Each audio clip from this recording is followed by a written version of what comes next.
Una vez salvo, siempre salvo. Un estudio sobre la perseverancia y la herencia. De David Pewsam. Capítulo 3. Indicaciones bíblicas. La expresión una vez salvo, siempre salvo, se usa a menudo como si fuera una cita de las Escrituras y no es así. Pero, si no es una afirmación bíblica, ¿es fiel a la enseñanza bíblica? Ya hemos dicho que la primera mitad de la frase una vez salvo es muy cuestionable a la luz del énfasis del Nuevo Testamento en el proceso de la salvación, que es pasada, presente y futura, hasta el retorno de Cristo, cuando será completada. En este capítulo nos concentraremos en la segunda cláusula, siempre salvo. Abarcar toda la enseñanza de la Biblia acerca de una doctrina en un único capítulo sería imposible, a menos que fijemos límites estrictos a nuestra investigación. Lo haremos limitándonos a una pregunta sencilla. ¿Qué evidencia hay de que individuos dentro del pueblo redimido de Dios pueden perder su lugar en los propósitos divinos? ¿Hay advertencias claras de que esto podría suceder, así como ejemplos obvios de dónde sucedió? Haremos un breve repaso del Antiguo Testamento, pero por motivos obvios nos concentraremos en el Nuevo. El Antiguo Testamento. ¿Disfrutaron todos los que pertenecieron al pueblo escogido de Dios del cumplimiento de sus promesas? La respuesta es claramente negativa. Para comenzar, si bien Dios hizo un pacto con Abraham y sus descendientes, muchos de ellos no recibieron sus beneficios. Aún en las primeras generaciones, el hijo mayor no heredó las promesas. Ismael fue el primogénito de Abraham, como lo fue Esaú de Isaac.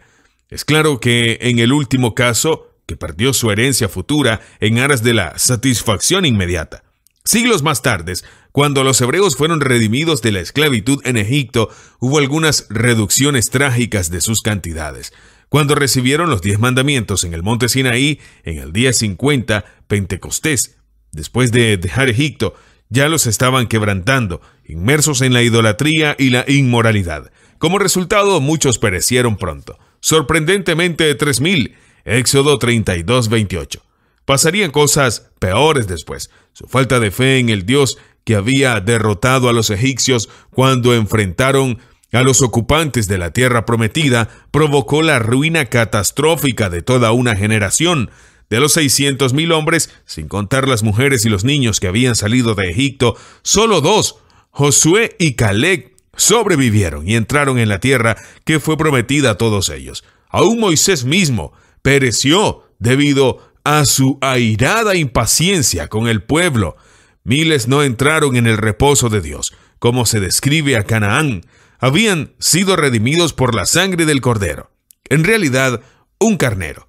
Bautizados en el Mar Rojo, o Mar de las Cañas, más probablemente junto al gran lago amargo, provisto de agua y alimentos en el desierto, guiados durante todo el trayecto por el Señor, pero igualmente no lo lograron, aunque sí sus hijos.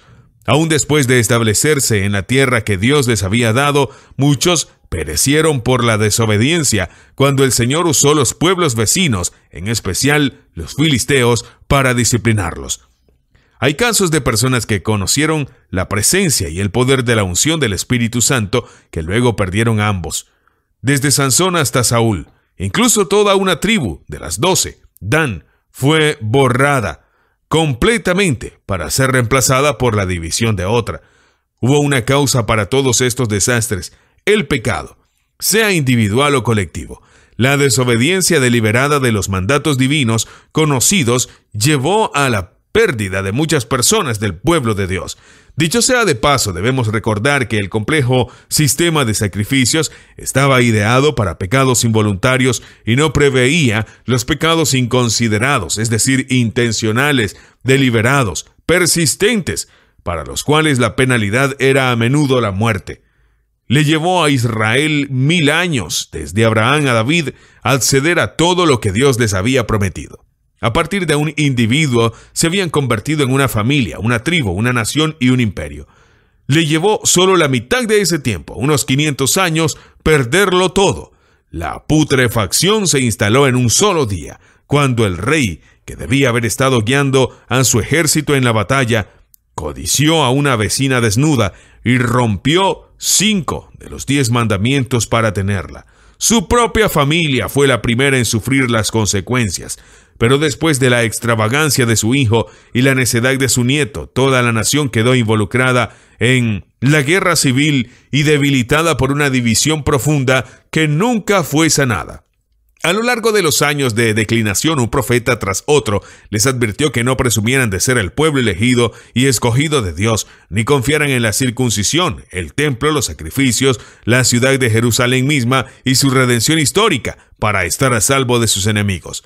Los profetas les recordaron que Dios sería su juez en el futuro tan seguramente como fue su creador en el pasado, y era su rey en el presente. Además, su pueblo elegido, que ha recibido tanto su revelación como su redención, está más propenso a experimentar su juicio, que siempre se ejerce según la luz recibida. No puede haber mucha duda de que una de las razones de su persistente indiferencia al mensaje profético era su convicción errada.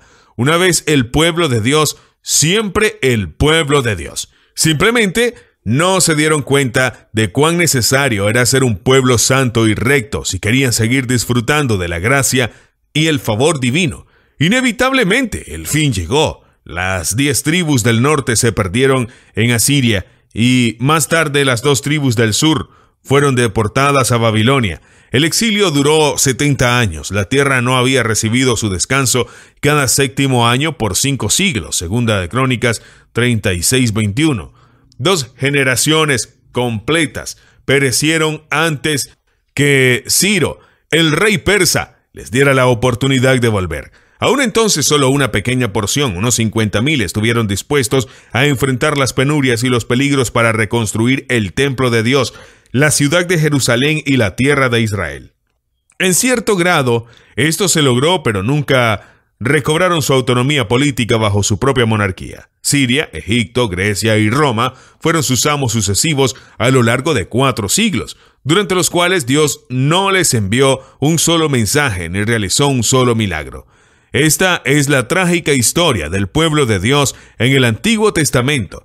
Cientos de miles que una vez pertenecieron se perdieron en el camino. Solo durante un muy breve interludio parecieron heredar las promesas que se perdieron rápidamente de nuevo. No he dado ningún texto de prueba como referencia, ya que casi no es necesario. Este resumen probablemente encontraría un acuerdo universal a pesar de su brevedad. Es obvio que podría decirse mucho más, pero los hechos básicos son incontrovertibles si se acepta el registro bíblico. Sin embargo, muchos descartarían todo esto como de poca relevancia para la discusión de UVSSS. Enfatizarían la discontinuidad entre el pacto antiguo y el nuevo para explicarlo. El antiguo estaba basado en el nacimiento físico antes que el nacimiento espiritual. La promesa era una larga vida sobre la tierra más que una vida eterna en el cielo. El espíritu solo era dado a unos pocos individuos y además solo de manera fugaz, y no a todo el pueblo permanentemente. Se acepta de buen grado que muchos sin duda perdieron el tipo de salvación anterior, pero la salvación posterior bajo el nuevo pacto es muy diferente, en especial en cuanto a que no puede perderse. Todo individuo incorporado a la iglesia, a menudo referida como la Nueva Israel, aunque cada uno de los 74 usos de este nombre en el Nuevo Testamento se refiere al pueblo judío, será preservado hasta el fin. Irónicamente, este énfasis en la discontinuidad entre el antiguo y el nuevo pacto, cuando se discute acerca de UVSSS, es usado por los mismos teólogos cuya teología del pacto está basada en la continuidad entre estos pactos. Solo un ejemplo es el uso de la circuncisión para justificar el bautismo de bebés. De hecho, en la práctica han fundido el antiguo y el nuevo pacto en un único pacto de gracia. Sin embargo, se oponen a la idea de que así como muchos cayeron de aquel pacto en el periodo antes de Cristo, lo mismo puede ocurrir en después de Cristo. Su justificación para hacer una diferencia debe encontrarse en la doctrina de la regeneración. Aquellos que se apartaron del antiguo pacto simplemente no eran regenerados, no habían nacido de nuevo. El mismo principio se aplica consistentemente al nuevo pacto, como veremos más adelante. Pero el concepto de regeneración no es un criterio adecuado para usar. Tratar de introducirla en el Antiguo Testamento es algo anacrónico, fuera de lugar, porque está fuera de tiempo. Solo hay indicios de este concepto en las predicciones acerca del nuevo pacto.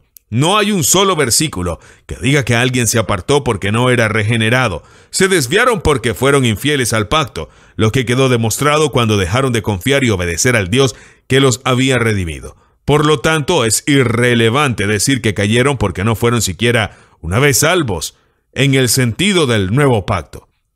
Según los criterios del Antiguo Testamento mismo, ellos perdieron su salvación. Quienes una vez tuvieron fe se apartaron de ella. Quienes una vez tuvieron el Espíritu lo perdieron.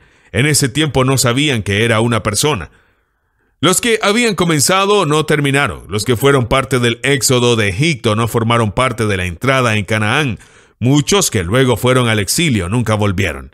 Hay un aspecto del antiguo pacto que tiene verdadera pertinencia, el libro de la vida de Dios.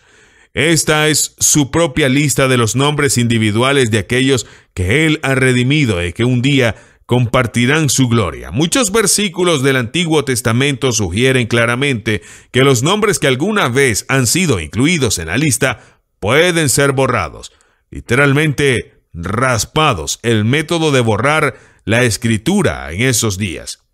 La razón de la eliminación siempre son los pecados en el pueblo de Dios. Éxodo 32:33. El hecho de borrar el nombre de una persona en el cielo puede resultar en que sea borrado en la tierra también. Deuteronomio 29:20. David oró que sus enemigos dentro de su propio pueblo fueran borrados del libro de la vida. Salmos 69:28, 109:113. Cuando sus propios pecados quedaron expuestos, temió el mismo destino y rogó que fueran borrados del registro celestial. Salmo 51, 1 al 9. Este es el milagro del perdón. Los pecados son borrados del registro. Isaías 43:25. Esta es la opción puesta ante el pueblo redimido de Dios, tener sus pecados borrados o tener sus nombres borrados. Los lectores probablemente sabrán que este libro de la vida también se encuentra en el Nuevo Testamento, Filipenses 4:3, así como la posibilidad de que los nombres sean borrados, Apocalipsis 3:5. Este es solo un ejemplo de los muchos aspectos del Antiguo Testamento que son usados en el Nuevo y aplicados de manera directa a la situación de los creyentes. De hecho, la mayoría de los sucesos que hemos usado en este resumen de la trágica historia de Israel son repetidos como advertencias de un destino similar que aguarda a los creyentes infieles. 3 autores diferentes usan el fracaso en entrar a Canaán como ejemplo de algo que podría repetirse. Primera de Corintios 10, 1 al 11. Hebreos 4, 1 al 11. Esaú es presentado como un ejemplo de alguien que pierde una herencia. Hebreos 12, 16. Muchas de las advertencias proféticas son retomadas en las epístolas. Pero lo que es más sorprendente es que los castigos por ser infieles al nuevo pacto serán aún más severos. Hebreos 2, del 2 al 3, 10, 28 al 31. El juicio, lejos de terminar para la familia de Dios, comenzará de hecho ahí. Primera de Pedro 4:17. Amós reconocería este mensaje. Amós 3:2. Tampoco debemos cometer el error de pensar que el nuevo pacto que disfruta la iglesia ha cancelado el pacto de Dios con Israel. Un error muy común conocido como teología del reemplazo. El nuevo pacto fue hecho pensado en las casas de Israel y Judá. Jeremías 31:31. Bajo este pacto, los pecados de Israel pueden ser borrados. Hechos 3:19. Siempre ha habido un remanente fiel en Israel. Siempre lo habrá. Como pueblo, pueden haber rechazado a Dios, pero Él nunca los ha rechazado. Un día todo Israel será salvo. Romanos 11:26. La frase significa Israel como un todo, o al menos un conjunto amplio que representa a todas sus partes. Primera de Crónicas 11:1. Entonces los creyentes, judíos y gentiles en Jesús, pasarán a ser un rebaño bajo un pastor. Juan 10:16. La Nueva Jerusalén llevará los nombres de las 12 tribus de Israel y de los 12 apóstoles de la iglesia. Apocalipsis 21, 12 al 14. De esta excursión hacia la unidad futura de los pueblos escogidos de Dios, debemos volver a nuestro tema básico y preguntar si el precedente de apartarse del antiguo pacto por infidelidad se mantiene bajo el nuevo. Las referencias que hace el Nuevo Testamento del Antiguo que acabamos de mencionar apuntan sin duda en esta dirección, pero no son en sí mismas suficientes para establecer el principio. Necesitamos además una confirmación clara y específica, que es lo que buscaremos ahora. El Nuevo Testamento. Debe decirse de entrada que ninguna doctrina cristiana está distribuida de manera pareja a lo largo del Nuevo Testamento. Aún las principales creencias tienen que ser sintetizadas a partir de referencias dispersas, algunas de las cuales se mencionan prácticamente como comentarios al margen y accesorias a otras cuestiones más urgentes. La mayoría de los libros del Nuevo Testamento fueron escritos por razones muy prácticas. Además, VSSS no sería un tema importante en los emocionantes primeros días de la iglesia. El divorcio no suele discutirse en la luna de miel. Uno esperaría más iluminación sobre ese tema en los escritos posteriores que en los primeros, cuando la segunda generación de creyentes estaba experimentando mayores presiones sobre su fe, tanto internas como externas. Esto es justo lo que encontramos, especialmente en Hebreos y Apocalipsis. Sin embargo, vamos a considerar las diversas vertientes de los escritos apostólicos que constituyen el Nuevo Testamento, usando el orden del canon actual, excepto cuando el mismo escritor sea responsable de más de un libro. Por ejemplo, el Evangelio de Juan y las cartas serán tomados en conjunto, así como las cartas de Pablo. A diferencia de la sección que cubre el Antiguo Testamento, nos concentraremos en afirmaciones específicas en vez de ver el cuadro general, así que las referencias aparecerán de manera destacada. Cuando corresponda, se incluirá el propósito para el cual fue escrito todo el libro. Mateo. Hay dos ideas erróneas acerca de este evangelio que necesitan ser corregidas antes que consideremos los detalles. Primero, no fue escrito exclusivamente para los judíos. Si bien tiene algunas características judías, por ejemplo, la preferencia por la expresión «el reino de los cielos», evita usar la palabra «Dios», junto con el peligro de usar su nombre en vano. La inclusión de la genealogía de Jesús hasta Abraham y la afirmación frecuente de que las profecías han sido cumplidas en él, lo cual convierte a Mateo en el libro ideal para comenzar esta continuación del Antiguo Testamento. Sería atrayente para los lectores judíos, pero hay bastantes comentarios críticos acerca de ellos, y el libro concluye con un mandato de hacer discípulos de todas las naciones, es decir, los gentiles. Segundo, no fue escrito para incrédulos. Si bien es un evangelio, su diferencia de los demás evangelios es la recopilación única de dichos de Jesús en 5 bloques de enseñanza, de los cuales el primero es más conocido como el Sermón del Monte. Estos dichos están dirigidos exclusivamente a los hijos del reino, los que ya son discípulos y pronto serán apóstoles.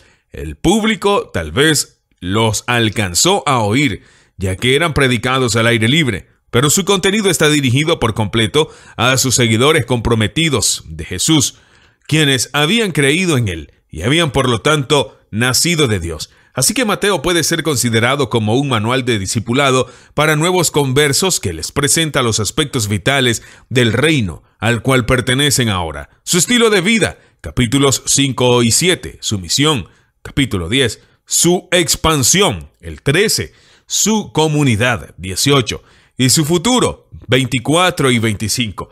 Dado que la mayoría de los discípulos en los primeros días eran judíos, no sorprende que el evangelio sea particularmente adecuado para ellos, pero debe recalcarse que está dirigido a judíos creyentes y no incrédulos. Si se pregunta por qué Mateo puso estas instrucciones para el discipulado en el marco de un evangelio, la respuesta es que esto es teológicamente sólido y constantemente necesario. La ética cristiana está arraigada en la teología cristiana. La vida cristiana es la respuesta de gratitud por la gracia de la salvación. Solo podemos obrar afuera lo que Dios ha obrado dentro. Demasiado a menudo, el Sermón del Monte ha sido arrancado de su contexto para ser tratado como la suma total del cristianismo, una versión tipo «hágalo usted mismo», de buenas intenciones que no necesita de ninguna redención divina.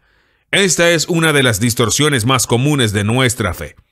Estos comentarios introductorios pueden no parecer pertinentes para VSSS o Una vez salvo, siempre salvo.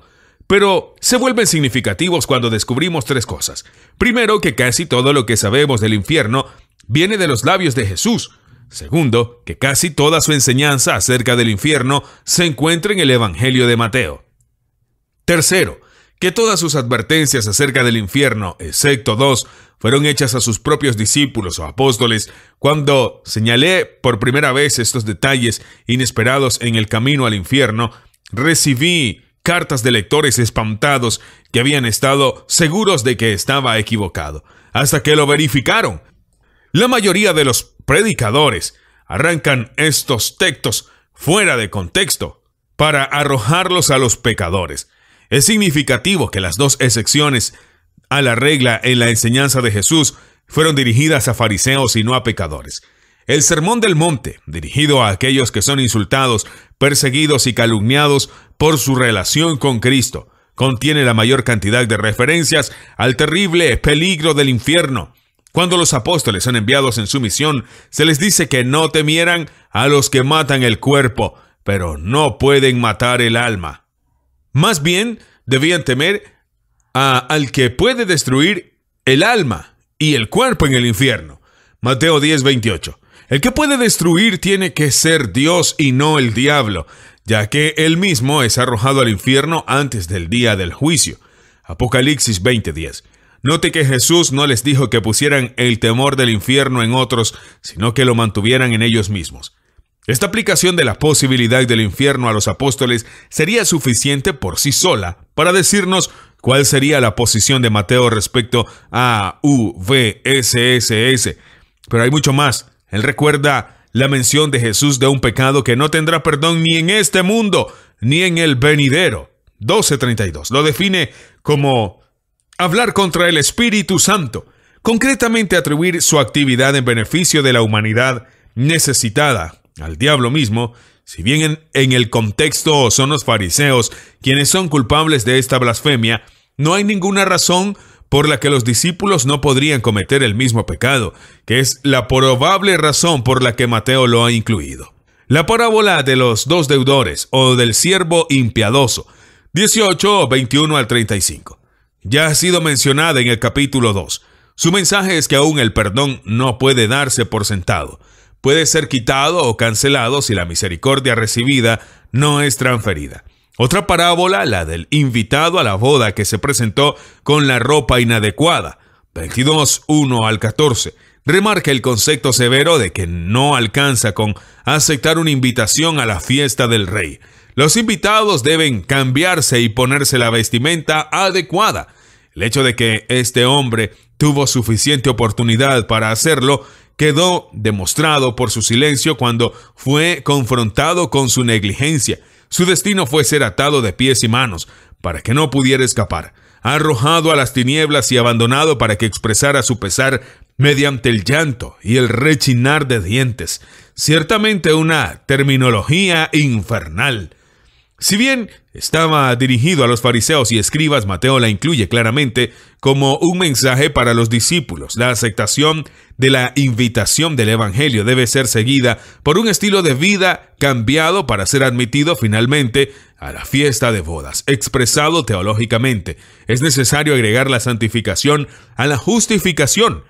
Aún más teológicamente, la justicia debe ser impartida, además de imputada. Ver el capítulo 5. El discurso final, 24-25, es todavía más claro, al explicar las señales que anunciarán su venida. Desastres en el mundo, declinación en la iglesia, dictadura en el templo y oscuridad en el cielo. Jesús advierte repetidamente a sus discípulos acerca de la terrible posibilidad de decepción en cada etapa. Habrá presiones que podrían apartarlos o hacerlos abandonar, pero el que se mantenga hasta el fin será salvo. 24:13, también encontrado en Marcos capítulo 13 y Lucas 21. Algunos han intentado calificar la palabra salvo de manera que tenga su significado menor, ser rescatado de las presiones. Pero Jesús no promete esto. No hay ninguna razón en el texto o en el contexto por lo cual salvo no deba ser entendido en su sentido completo y final. Las parábolas que siguen no podrían ser más claras. Dadas en una reunión privada de discípulos, retratan al siervo fiel y prudente que cuida de la casa de su amo. Capítulo 24, 45 al 51. 10 damas de honor que esperan al novio. Capítulo 25, 1 al 13. 3 siervos a los que se les confió dinero. Capítulo 25, 14 al 30. Todos los cuales representan a discípulos de Jesús. En cada caso, el retorno del amo, novio, se demora, aún después de mucho tiempo, que es una prueba mucho mejor de fidelidad que la expectativa de una aparición próxima. Cuando finalmente vuelve, encuentra que algunos le han fallado, principalmente debe notarse por negligencia, cosas que debían haberse hecho y no se hicieron. El único caso de maldad positiva se trata de ese siervo, la misma persona que una vez fue fiel y prudente, lo cual pone punto final a quienes dicen que los fieles eran regenerados y los infieles no regenerados. Todos pertenecían al amo o al novio y estaban esperando su retorno, pero el punto culminante de cada historia es el destino de los que fueron infieles en su ausencia.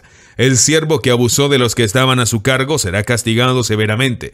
Si bien esto claramente no lo mata, destinado a tener un lugar con los hipócritas, Lucas dice, con los incrédulos. Habrá llanto y rechinar de dientes, la descripción usual de Jesús del infierno. Las 5 damas de honor no preparadas para una espera larga fueron dejadas afuera en la oscuridad de la medianoche. El hombre malo y perezoso que enterró su moneda en vez de usarla en beneficio de otra persona.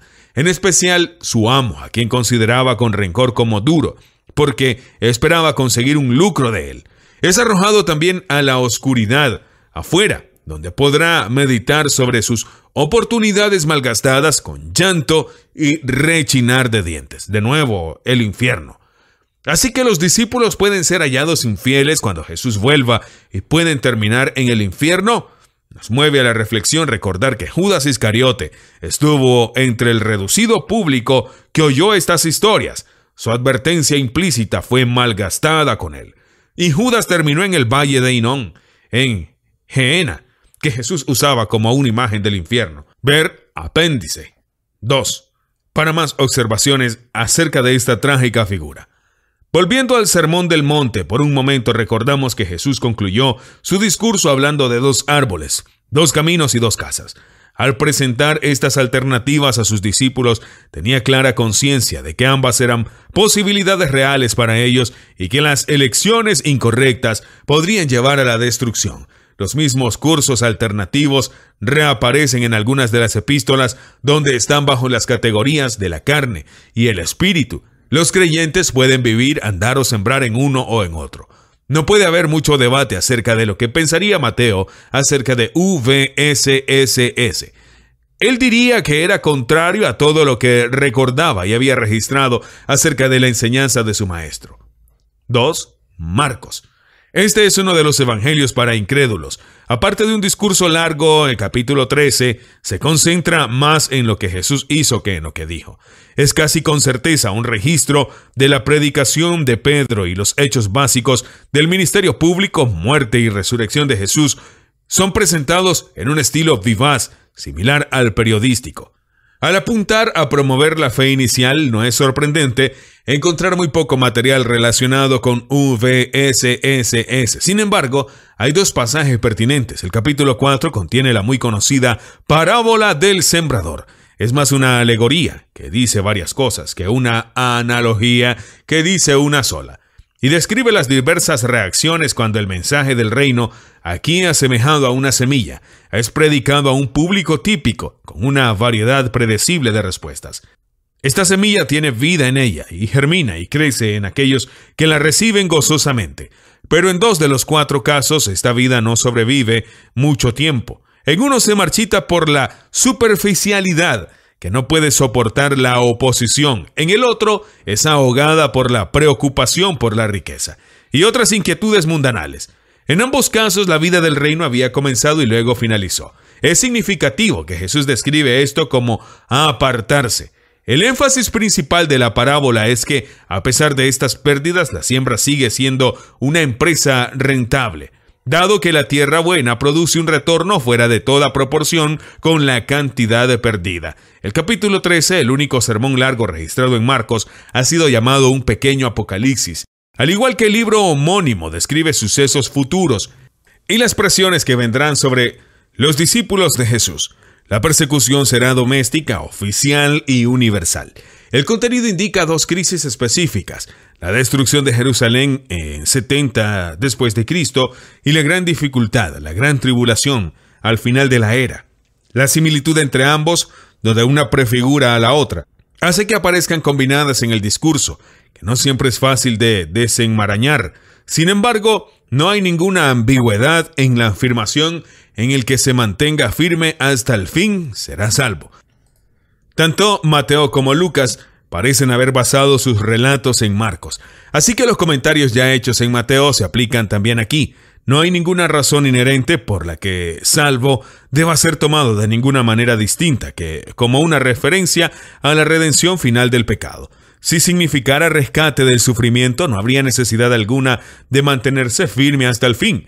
Si bien Marcos tiene poco para decir respecto de VSSS, estos indicios apuntan en una dirección contraria a esta hipótesis. 3. Lucas. Hechos. Este es el otro evangelio escrito para incrédulos, de hecho para uno en particular, aquel excelentísimo Teófilo.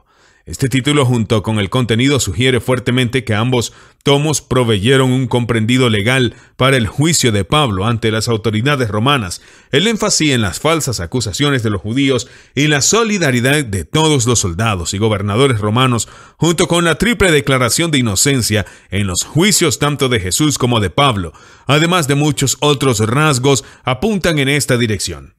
Difícilmente este tipo de documentos incluiría una discusión acerca de VSSS. No obstante, un relato que afirmara ser a la vez preciso y completo, en especial respecto de la enseñanza de Jesús, con seguridad tendría algún material pertinente. Esto es justo lo que encontramos. La parábola del sembrador en el capítulo 8 es aún más clara en sus implicaciones que en Marcos. La semilla que cae junto al camino, tomada por los pájaros, representa al diablo, el príncipe de la potestad del aire. RVR 60, Efesios 2:2, que quita la palabra rápidamente de los oidores. No sea que crean y se salven, versículo 12.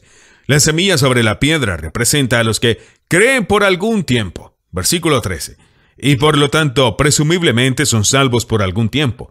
La buena tierra son los que oyen la palabra con corazón noble y bueno, y la retienen, y como perseveran, producen una buena cosecha. Versículo 15. El verbo traducido como retener es usado en otras partes del Nuevo Testamento para pegarse, aferrarse firmemente. Lo mismo ocurre con perseverancia, traducido en otras partes como paciencia, resistencia. Todos somos pertinentes a nuestro tema. Es exclusivo de Lucas el dicho acerca de poner la mano en el arado y mirar atrás, ni siquiera retroceder, sino solo mirar, como la esposa de Lot, que hace que una persona no sea apta para el servicio en el reino de Dios.